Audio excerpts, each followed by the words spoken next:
This emergency, was that with a student on board? That was just me. Oh, man.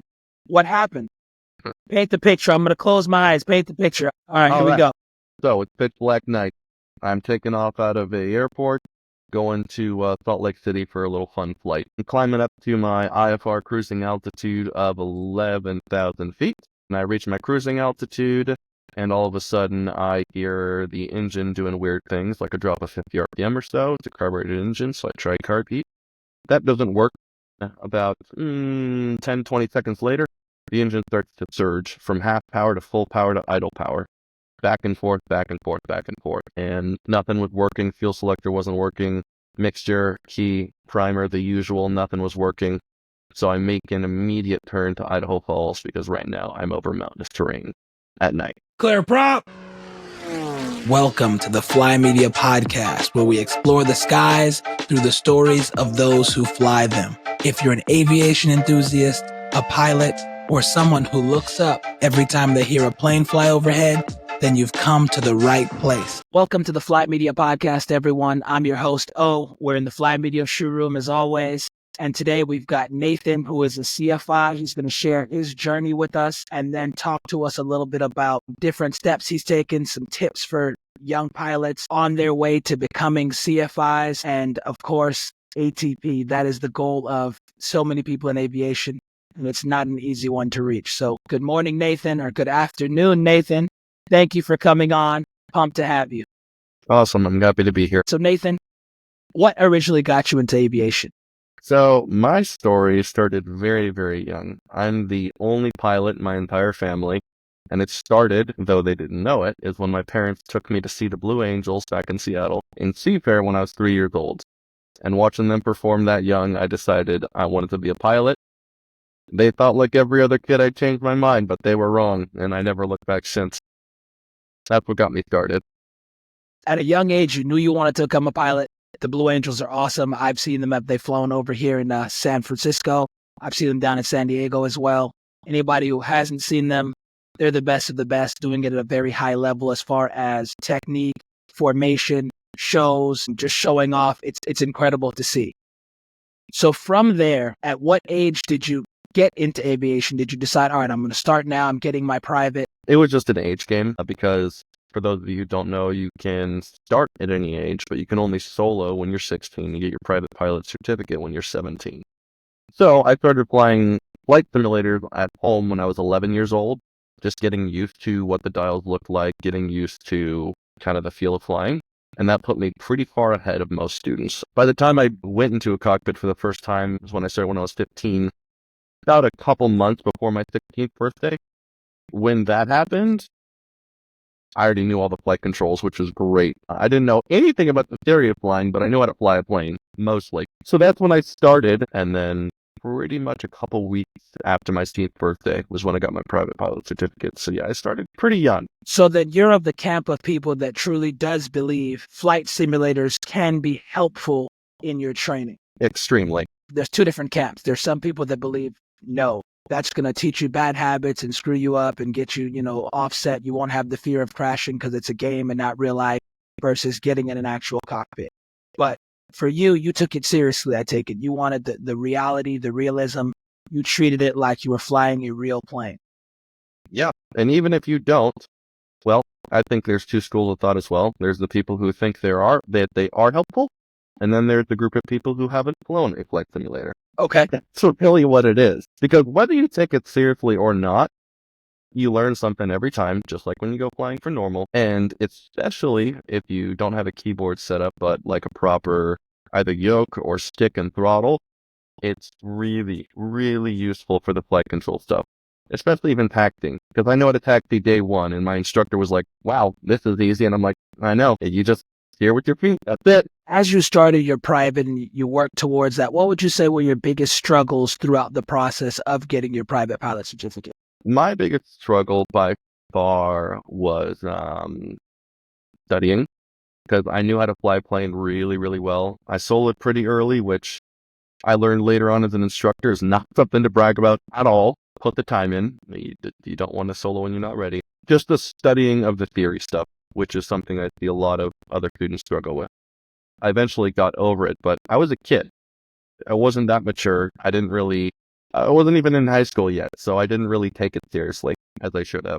You got going young, and that's great advice. One thing that you did mention that I see time and time again, you and I are members in a Facebook group for, new and student pilots. And one of the things that we both see posted, I'm sure you notice as well all the time, is student pilots, especially PPL specifically, talking about how many hours until they solo. They want to ask the question, how many hours for you guys until you solo?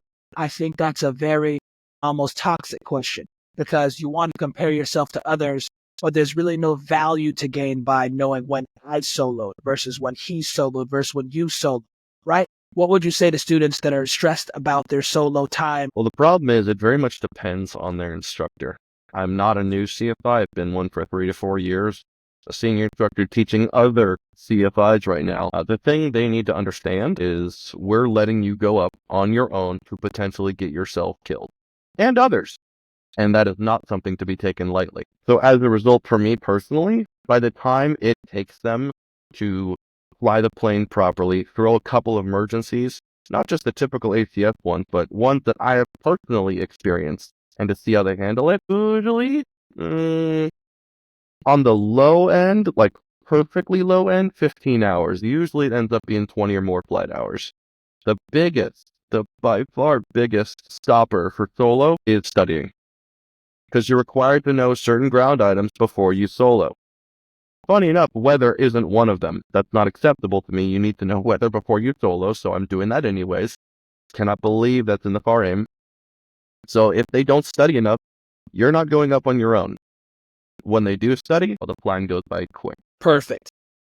With my instructor, when we got going, he was saying for pretty much every 1 hour you spend in the plane flying, you need to spend 3 hours studying, whether that be chair flying, going through your checklist, and familiarizing yourself with the operations of this aircraft. It's a blast and it's fun, but this is extremely dangerous. I absolutely 100% agree.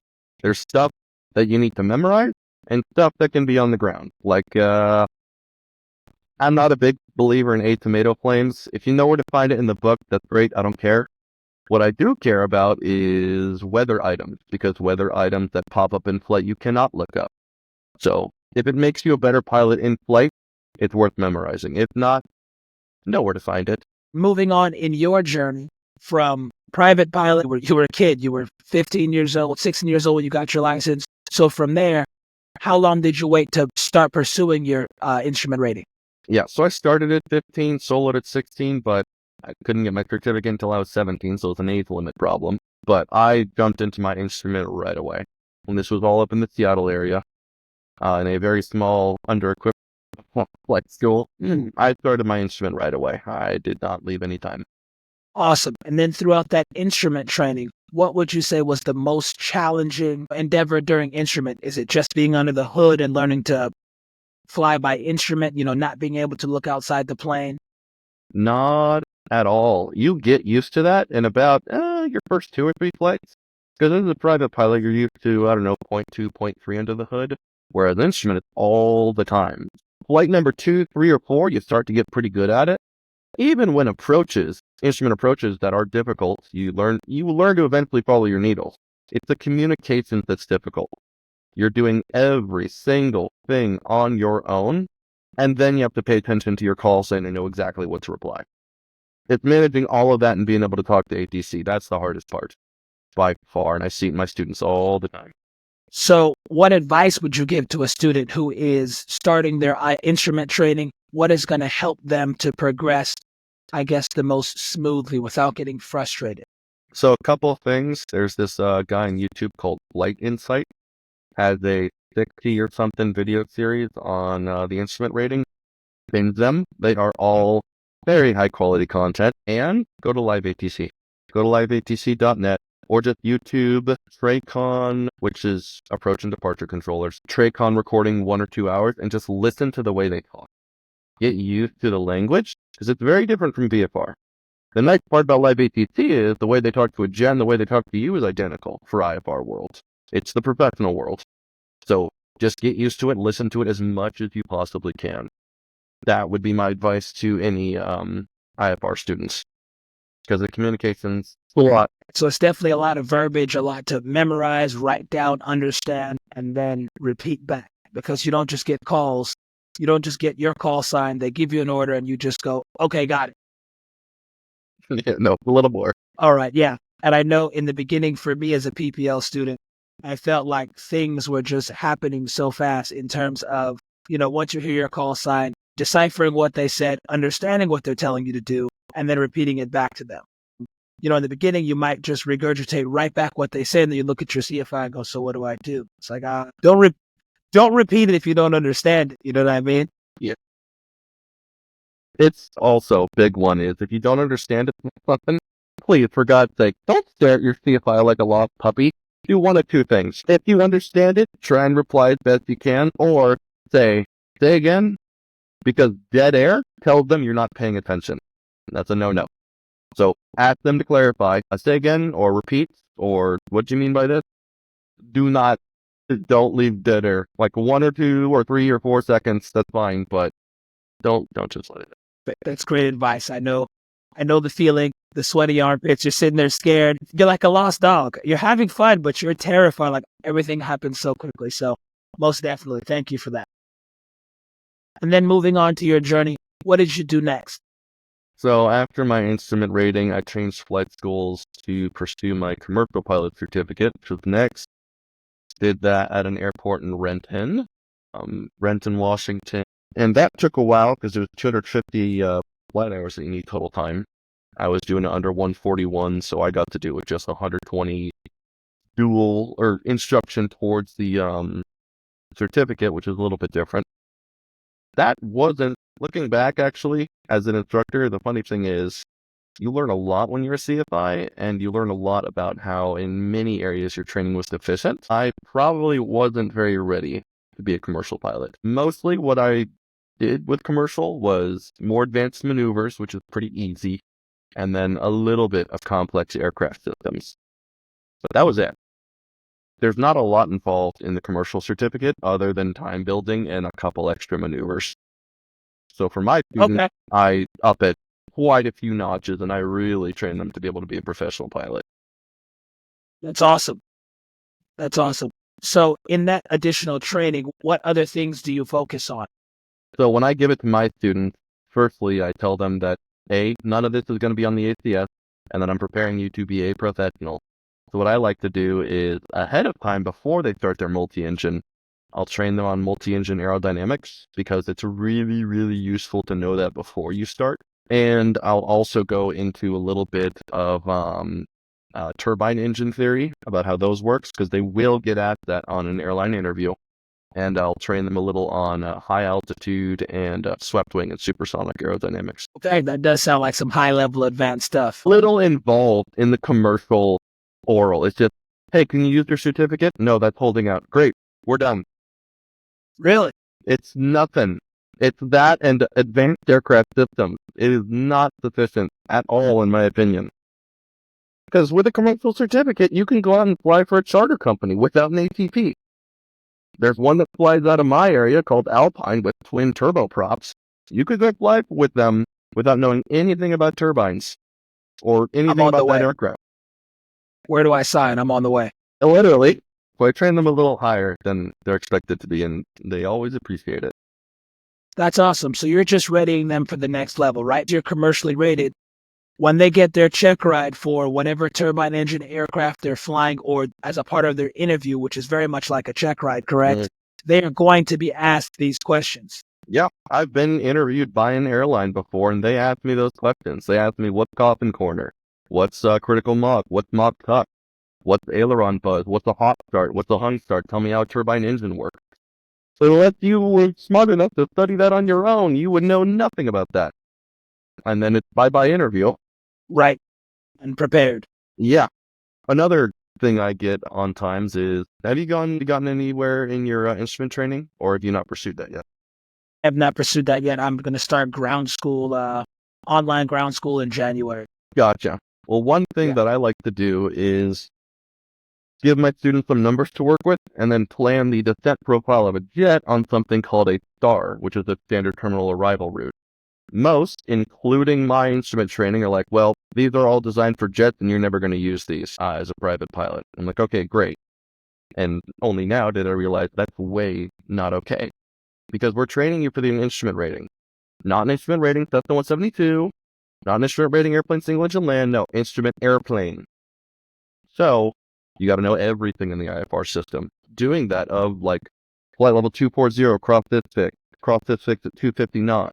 Showing them how to understand that is going to help prepare them a lot more for when they get their first Part 121 or Part 135 job. So then what was next? After you got your commercial, the next step was your CFI? Yep. Hell on earth. I tell you what. CFI was a learning experience for me, and it was learning just how not ready I was as a pilot before. Yeah. Wow. Yeah. I cannot believe this was let slip in my training, or I cannot believe I didn't know this before. Of just mistakes I made in the past. Because my CFI instructor was also my private instructor, and the person who did that, she was pretty much the only real professional instructor I ever had. She was really good at her job, and we spent a long time, like 9 months of ground for that certificate, because most of CFI is ground. Yeah. A long, long, long time. Learning to fly from the right seat's nothing. Learning to, well, you fly from the right seat is not really that difficult. Knowing the theory of really the psychology of how people learn and how to teach and how to spot bullshit, that takes a while of how to do. So without a doubt, that was the most challenging check ride and portion of your training? By far. CFI is the PhD of flying. I firmly believe that by the time I end up going to a 135 or an airline, nothing's going to top CFI. Not even close. It's so difficult. All right. Double I check ride? That was just fun. You already know how to teach. You're just learning how to teach instrument. Great. I already know how to teach. This isn't a big deal. But that is rough. So that is definitely, without a doubt, the biggest challenge. Once you add something onto it, not that big a deal. Like, you add an I, you add an MEI, not the world's biggest deal. It's the initial. Not at all. Yep, it's the initial. The initial is hell. Now that you teach both, you teach CFIs as well, what's your favorite rating to teach and why? I'm going to go with instrument rating. Instrument's probably my favorite to teach because it's their first glimpse into the professional world of flying, where I don't have to talk about 91-205 or the airworthiness or go through the equipment list, the KOEL, and then the POH 100 times because I didn't study. No, we got to go over real flying the way the professionals do it. That's probably my favorite because you can just connect so much of the rest of aviation with the instrument rating. Because we don't fly any differently than the 121. We fly IFR, we fly approaches, we fly the departures just the same. Are we limited because some departures go to flight level 240 and we can't do that? Yeah, but the concepts don't change. Giving them a glimpse into how that world works, I always love to see. And how many hours do you have now as a pilot? Just shy of 1,000. Oh, that's great. 1,000 hours, man. That sounds like something for someone like me who doesn't know that they're going to pursue CFI. It sounds like, whoop. Don't know if that's going to happen. I didn't do ATP flight school. It took me a while to get here. I took 8 years to get to this point, but I didn't do it quickly. I took my time. That's awesome. What else did you do throughout that process? Did you do anything else work-wise? Did you get a degree? Did you go to college or school? What else did you do in your process? In March of this year, so that'd be, 9 months ago, I graduated with a bachelor's in aeronautical science. So that qualified me because it's part of the 141 schools I went to get a restricted ATP certificate, which only requires 1,000 hours. So I'm at my airline min, so now the rest of flying is just fun, which is awesome. So I did that. I worked as a mechanic at an auto shop when flying was slow, because flying and teaching out of Seattle is awful because you get load ceilings all the time. Load ceilings all the time, so 20 hours a month is pretty regular, which is rough. Wow. Yeah, rough. Wow. And then in May, I moved out here to eastern Idaho, and the summers are nuts. The density altitude sucks, but you're getting like 80 or 90 flight hours a month, which is amazing. That's great. I spent time working as a ground instructor, teaching a ground school, which really makes you a much, much better instructor. And then when I came here to this flight school, I built them a ground school and teach it. Teaching ground, while it doesn't seem glamorous, because it doesn't get anything in your logbook, makes you a much better instructor in so many ways. In terms of teaching ground school, you're actually talking about as a class with multiple students, correct? Yep, as a classroom. That is awesome. About how many students are typically in that class? In the old school I taught at, about 15 to 20. In this one, about 10 to maybe 15. Okay. Yeah, it's an accelerated private pilot ground school I made. And how long does that typically take? The ground school is a 4-week program, 3 days a week. Have you achieved any awards or, I guess, recognitions in that? Gold seal or anything of the sort? Not quite. I haven't put enough through to a check ride yet, but I do have a perfect pass rate for all my students. I just don't have the 10 yet. But when I do, I'm definitely going to apply for Gold Seal. I'm a member of NAFI. I'll be on a podcast of theirs soon to talk about an emergency I had to go through, but no official awards or recognition yet. Okay. And this emergency, was that with a student on board? That was just me. Man, what happened? Paint the picture. I'm going to close my eyes. Paint the picture. All right, here we go. So it's pitch black night. I'm taking off out of a airport, going to Salt Lake City for a little fun flight. I'm climbing up to my IFR cruising altitude of 11,000 feet. And I reach my cruising altitude, and all of a sudden I hear the engine doing weird things, like a drop of 50 RPM or so. It's a carbureted engine, so I try carb heat. That doesn't work. About 10, 20 seconds later, the engine starts to surge from half power to full power to idle power. Back and forth, back and forth, back and forth. And nothing was working. Fuel selector wasn't working. Mixture, key, primer, the usual, nothing was working. So I make an immediate turn to Idaho Falls because right now I'm over mountainous terrain at night, which was a mistake that I got myself into. I accepted a reroute from Salt Lake Center, not thinking about the route that they gave me, which was a very big mistake. So I make a turn towards Idaho Falls to try and extend my glide towards non-mountainous area. Declare an emergency with center, start to head home, and that engine is still surging power more and more and more and more. And then eventually I was able to get the engine to generate a little more power by pulling back the throttle, actually. Reducing it by 3 inches, salvaged some of that throttle to the point that it got me within glide of my home airport. I still tried to stay as high as I possibly could. Eventually a little bit too high, because by the time I turned the lights on, I was actually above the VASI line, which is a great problem to have. To the point that 40 degrees of flaps, actually, 40 degrees of flaps wasn't enough drag to get me down, so I had to do S-turns for 5 miles to be able to lose enough altitude. But then I landed, got the, yeah, I needed to do a lot of those, up to like 45 bank. It was nuts.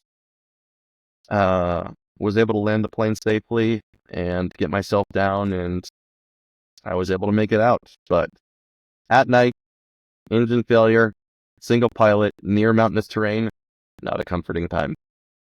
Wow. And what aircraft were you in? Cessna 1.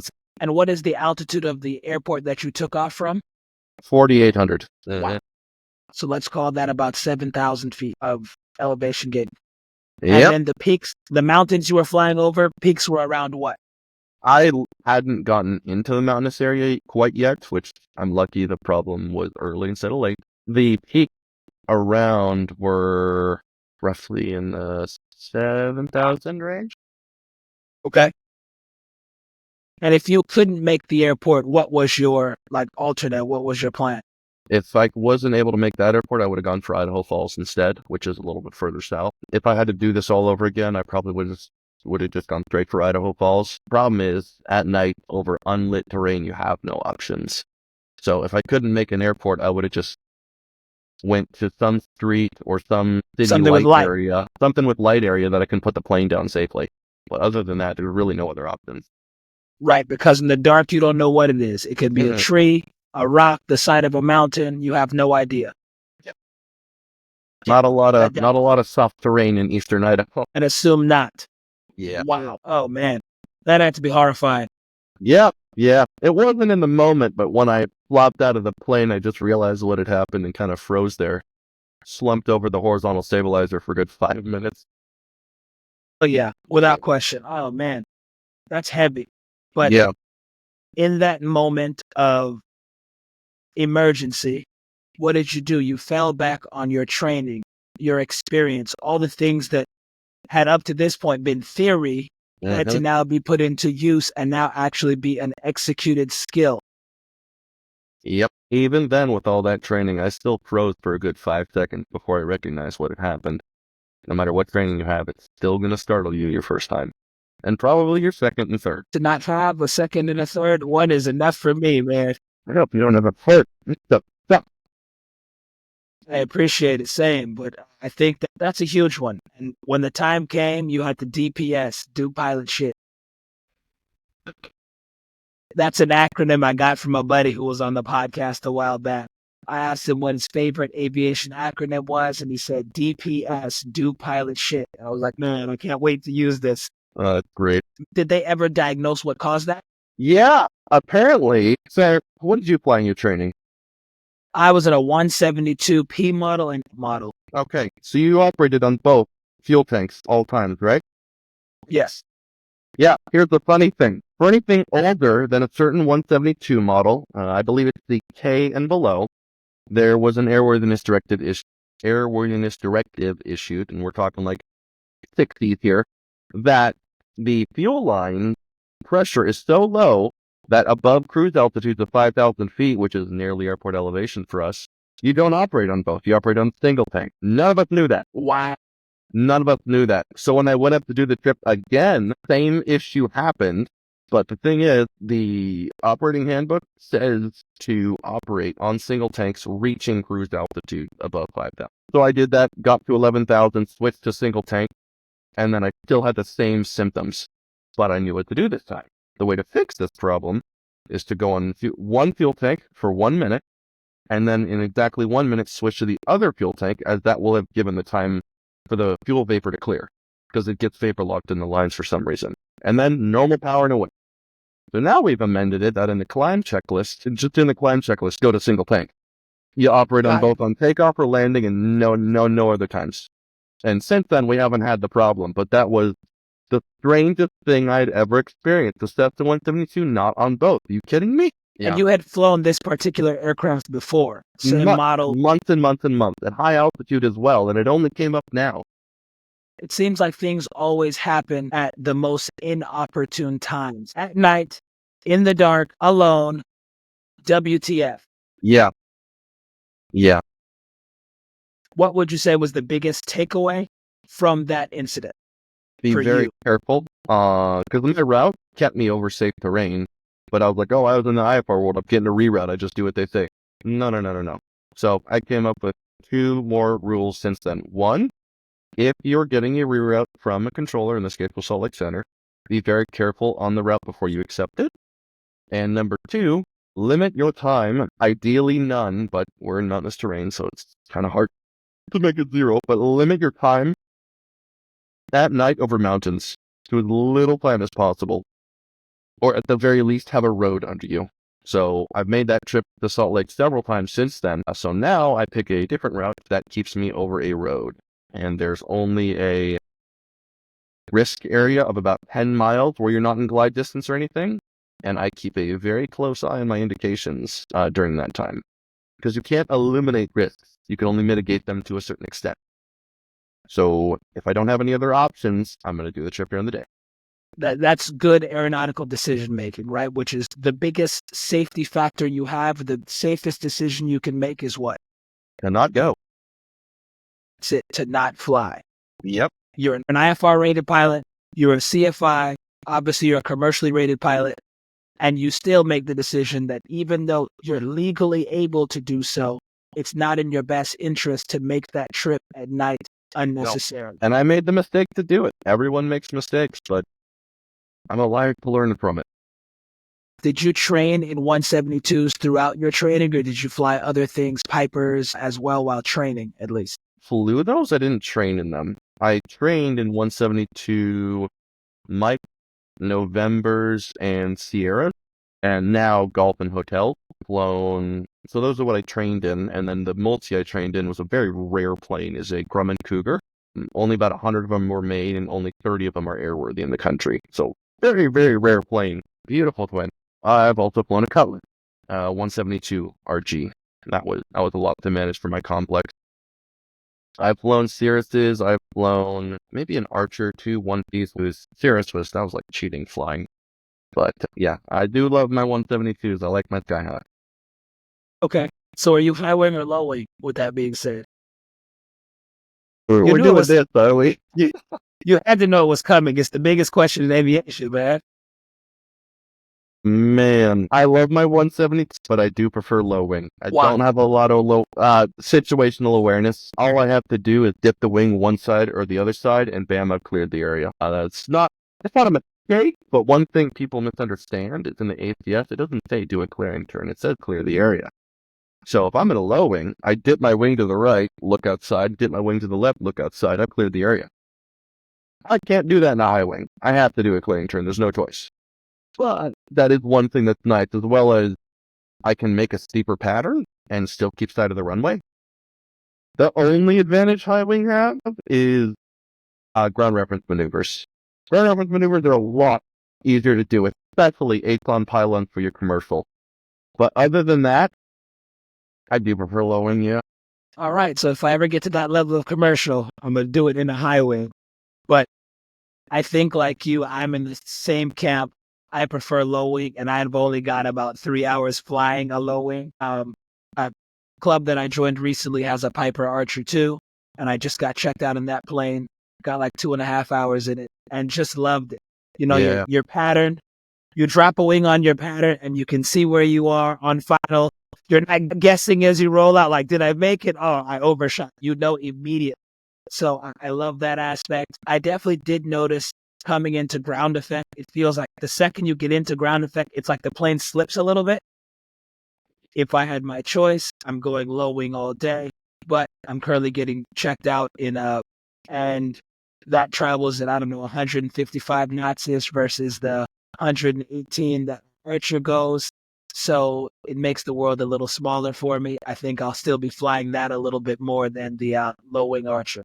Mm-hmm. What is your favorite GA aircraft that you've flown? Or what is the one that you look forward to potentially flying the most?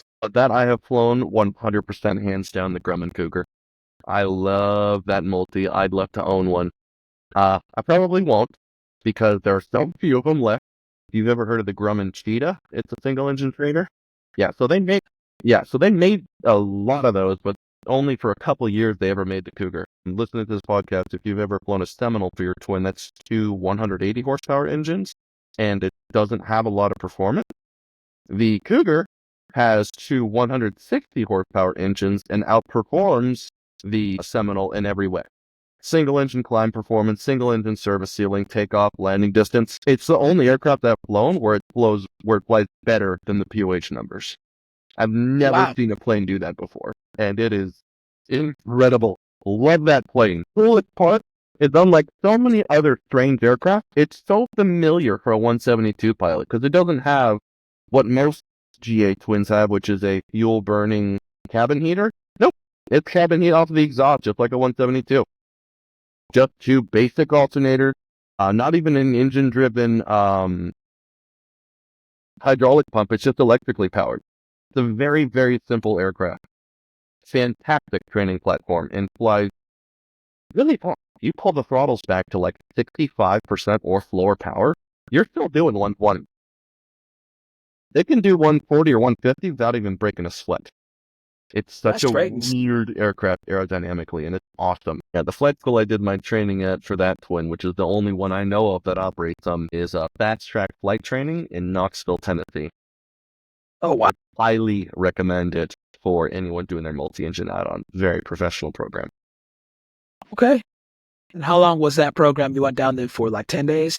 No, way shorter. So mine was different because I wasn't just trying to get my multi-engine add-on. I wanted to get 25 hours of multi because there's no hour requirement for multi. Their multi program is 3 or 4 days long.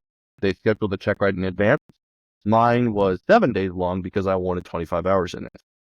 So they are very professional with your time. and the planes are awesome. And unlike so many other flight schools that only have one twin, they have 3 of them. Yeah, they got 3 Cougars, and they all fly wonderfully. It's incredible. What does a program like that cost, give or take? It depends. If you're just getting your multi-engine add-on, no hour requirement, 6,000 or 7,000.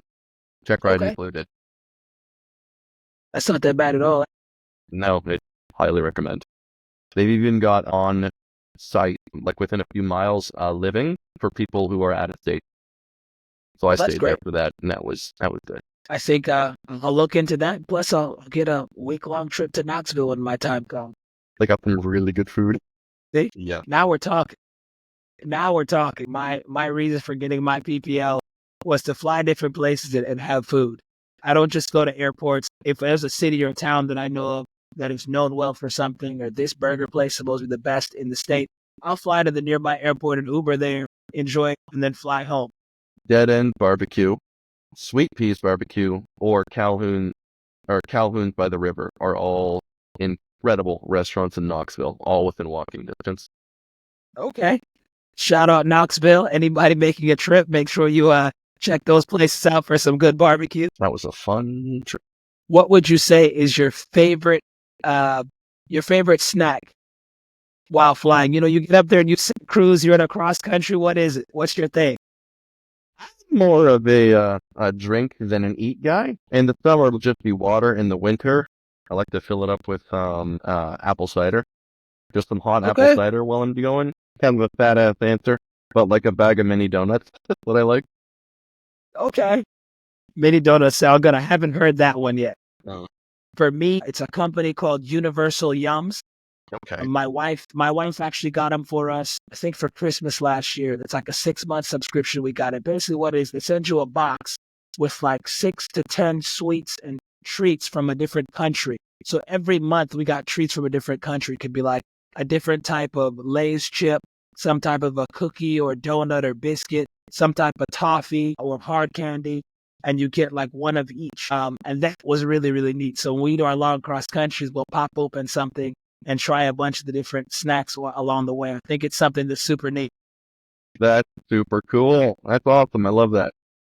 Yeah, it's neat. You know, in aviation, you're already adventurous, so now you might as well try food from places you won't get to fly. Yeah, that's true. Anybody who's interested, I'll put the link down below so you can check it out for yourself.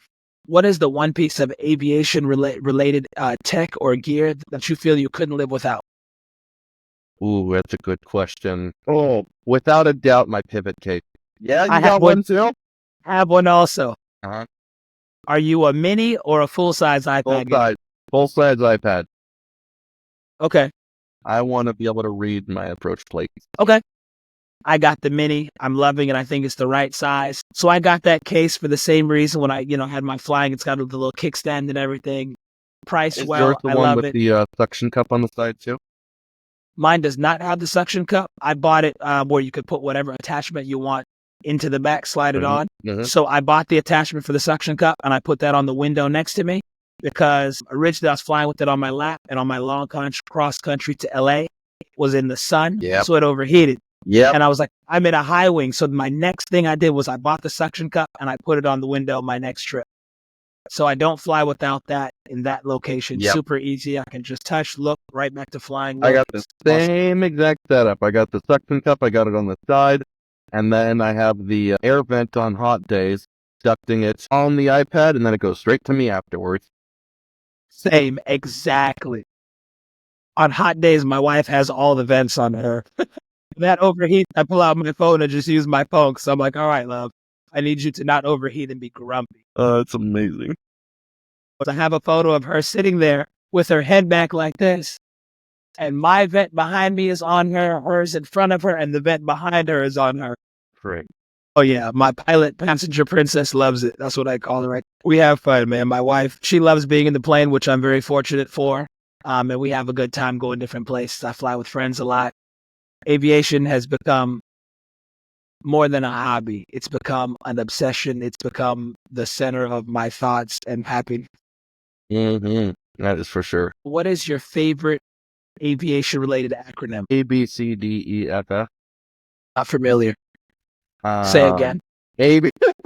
A, B, C, D, E, F, F. You might have to bleep this, but it's airspeed, best field, checklist, declare, exit, and execute, and fly the plane. That is great. Yeah, so that's what you do in any kind of engine failure. And I added the FF since my emergency. What's your longest flight or journey to date? Ooh, that's a good one.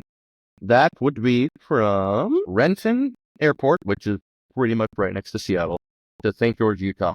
What was the distance of that trip? The distance along with my route was a little over 600 miles, nautical miles. Yeah, that was a 2-day trip. What's your favorite airport or destination you've flown to so far? Billings, Montana. Really? Yep. Why Billings? So, coolest class Charlie controllers ever. Was formerly Portland until I met these guys. So I go there with a student, and for 2 reasons. One, they have a cafe at the FBO with really, really nice food. And then the second time we went, we borrowed the crew car and went to this restaurant, and we had this brisket mac and cheese. And for one of our more IFR cross countries, we are planning to go there again for that food alone. So it was that good, huh? All right. So when I fly in to visit you, when I fly up to where you are in Idaho, what airport am I flying into so that we can then fly from there to Billings? Rexburg is the airport. Kilo, All right. Romeo, X-ray, Echo. Within 200 feet, and you'll need every foot of it. Sounds good. We'll have to make that happen. Food is everything. Yes, it is. That was a $600 hamburger. I wish I was alive at a time where the $100 burger was a thing. Right? A flight to and from plus food for $100. Like, I don't think I've even flown down the street and back and gotten a $100 burger. Like, even close. The cheapest I've gotten it, I'm in a flying club now, is like $135 an hour for the Piper or $172, which is great. That's a phenomenal price. Mm-hmm. But even to just fly from here to Petaluma, which I think is 37-ish nautical miles, not a far flight, flying here to there, plus your run up on the ground on each side, you're looking at over an hour, an hour and 10, hour and 20. $100 burger is not a thing. So you already answered my next question, which was, what is the best airport diner/food?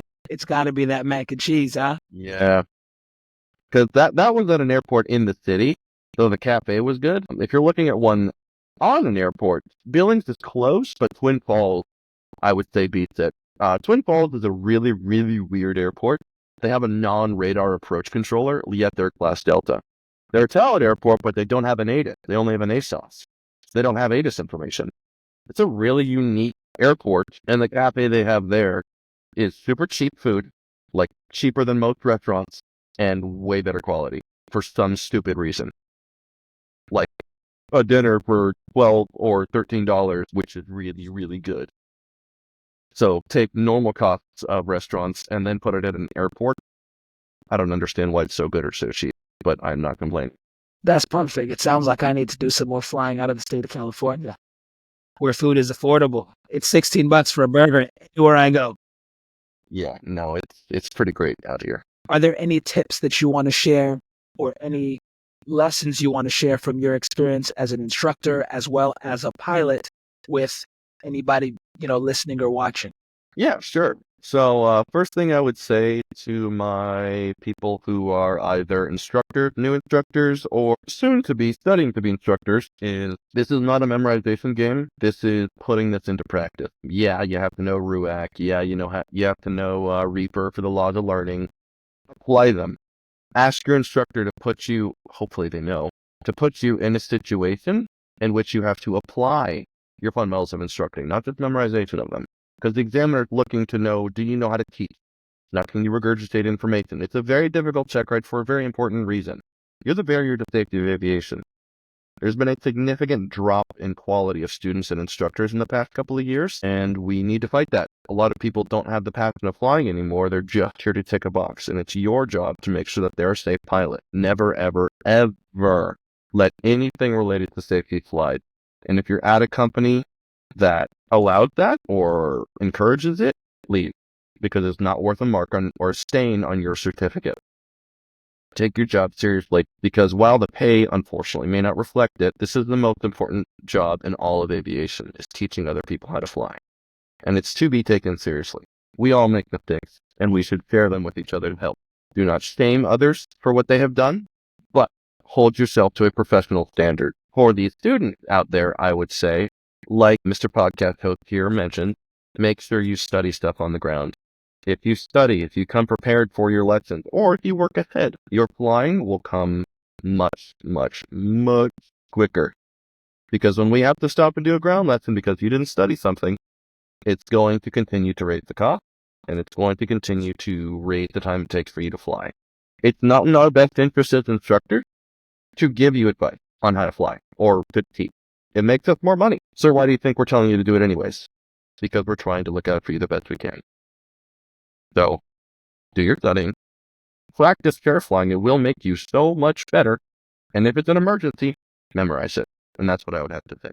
The state of, airline flying, how would you say the industry is currently? Right now, it's pretty locked down. I was part of SkyWest's cadet program. A restricted ATP, not a single failure on my check ride, no DUIs, nothing like that. Aced the interview completely, and I still didn't get a job offer from it. It's really, really competitive right now. So pretty much anyone without turbine time on their resume, no one's going to get hired. It's really rough right now. That being said, this industry goes up and down, up and down, up and down. And it was pretty abnormal for it to go down as far as it did this year. And every airline pilot I've talked to since has said that 2025 is going to have a pretty big shift. Whether I get picked up by an airline or I go to my local 135 charter, who will be hiring soon, so I'll be looking to fly in that maybe. Either way, something I really, really want to make sure that students don't get is FOMO.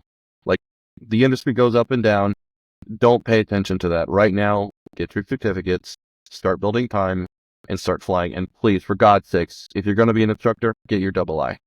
Because if you're not going to get your double I, you will not be IFR-current. And if you're not IFR-current, no airline wants to take you. Because they're not going to baby you back into the IFR world. If you don't know everything about the IFR system, it's not going to end well. So, if you're not in the double I for whatever reason, stay current in the IFR system completely. And it's fun. It's fun teaching IFR students.